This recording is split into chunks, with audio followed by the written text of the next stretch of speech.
But in the hands of a manipulator, fear becomes a leash. Fear of being alone. Fear of being seen as difficult. Fear of losing the relationship, the job, the approval, the belonging. Fear of what people will think. Fear of the consequences that are implied, never quite stated directly, but always hovering just beneath the surface of the conversation. I just don't know what I'd do without you, sounds like love. But in the wrong mouth, it is a cage built from your fear of causing pain. People are starting to talk about you, sounds like concern. But it is a manipulation that uses your fear of judgment to bring you back in line. The Stoic answer to fear-based manipulation is the practice of negative visualization, the deliberate, honest examination of the thing you are afraid of. What is the actual worst case? Can you survive it? Is your integrity worth more than the comfort of avoiding it? Almost always, the answer is yes.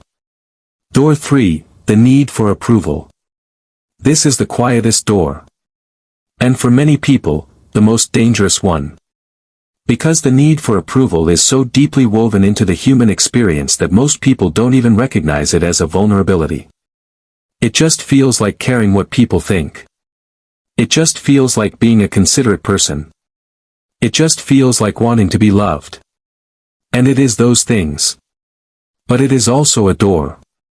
A manipulator who discovers that you need their approval, that you will work, and bend, and compromise, and shrink yourself to maintain their positive perception of you, has discovered something extraordinarily powerful.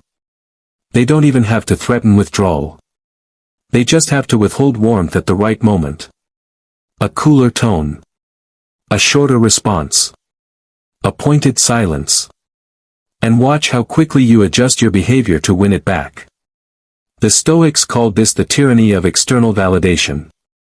And Epictetus, who lived as a slave and therefore understood, better than most, what it meant to have your worth determined by someone else, he was unsparing about it. He said, if anyone tells you that a certain person speaks ill of you, do not make excuses about what is said of you, but answer, he was ignorant of my other faults, else he would not have mentioned only these. In other words, what others think of you is their business, not your identity. When you genuinely internalize that, when it moves from something you intellectually agree with to something you live, the approval door closes. And the manipulator loses one of their most powerful keys. There is a certain kind of person that manipulators avoid. Not because this person is aggressive. Not because they are cold or hostile or difficult to be around. In fact, this person is often